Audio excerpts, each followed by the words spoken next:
Hello everyone, Dan Jeet can do Physiology More, and today is day 3 of Kettlebells and JKD. Okay, so as promised, I'm going to show you demonstrate some exercises as far as different concepts of kettlebell training. So today I'm going to go over lower body. The reason because Monday, Wednesday, Friday are my focusing on lower body days. So I did show you a couple of basic exercises yesterday. I'm going to show you something more advanced. Now, when you first do this, you want, number one, obviously you always want to be thoroughly warmed up, especially when using any type of weight. But what I also want you to keep in mind is when you first do these, you want to start with no weight, because it takes a lot of balance and it takes a lot of stability. And if you kind of tweak your body a little bit, your body shifts and whatnot, and you have weight in your hand, you can easily get injured. So what I'm going to show you is a one-legged Romanian deadlift. Now, what a Romanian deadlift is, there's two ways you can do it. A Romanian deadlift is also known as a stiff-legged deadlift. It is mainly going to focus on your hamstrings and your buttock muscles, and it's going to put a slight focus on your calf muscles.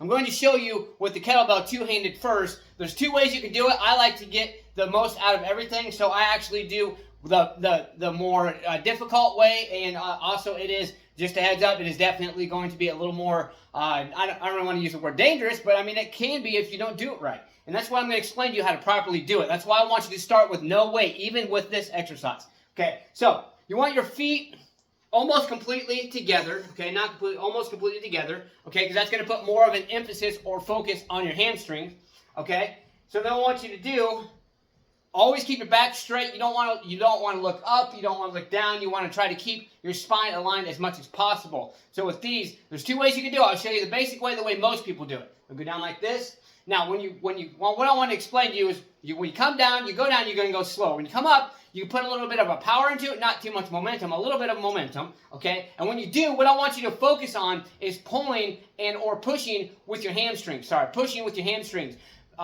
Pulling in and push. You're going to do a little bit of push, a little bit of pull. Anyway, either way, I want you to focus on using your hamstrings to bring you back up, not your lower back, because that is a good way to get injured, is to focus on your lower back. So focus on using your hamstrings to bring you back up. Okay, so here we go. Breathe in as you come down. And then push the hamstrings. There we go. A little bit of momentum, not a lot. Okay, a little more. One more, I mean.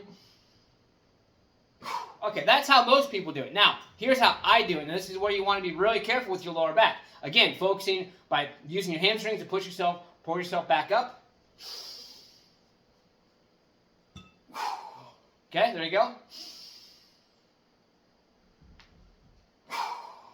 One more.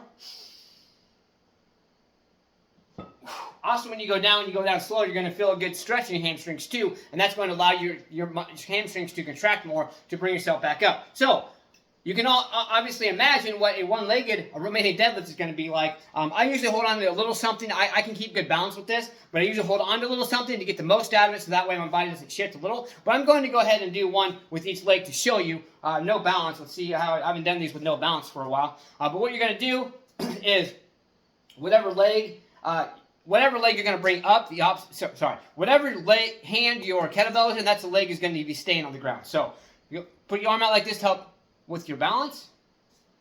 And once again, you don't have to go all the way down to start off with, but eventually I want you to work up to that. Okay, so come down. My kettlebell touch, you go back and then bring your leg forward. That's going to get a little bit more mobility. Okay, and then other one. Once again, kettlebell on the side of the leg that's going to be stationary or be on the ground. Okay, arm out. Here's the kettlebell, back up. So that's the exercise I want you to do today. Now what I want you to do after that is do some goblet squats, which is like this. Remember, hold the weight, boom, boom, boom. And or what I want you to do is some of those kettlebell swings I showed you yesterday. Just show you again. Here, back. Remember, there's power movement. So you combine these 2 and or 3 exercises. That is going to get you some mobility, some strength, stability, balance, and some conditioning all in one. See, these are just basic exercises. Look how much you can benefit from kettlebell training, especially in the martial arts world. So if you have to stay motivated, believe in yourself, believe you can do it, and believe that you deserve it. Let's get out there. Let's go. Smash, punch, kick that like button. Just don't break it. Let's get out there and do something. Pick yourself up. Do more than what you did yesterday, and let's get going today. Let's go.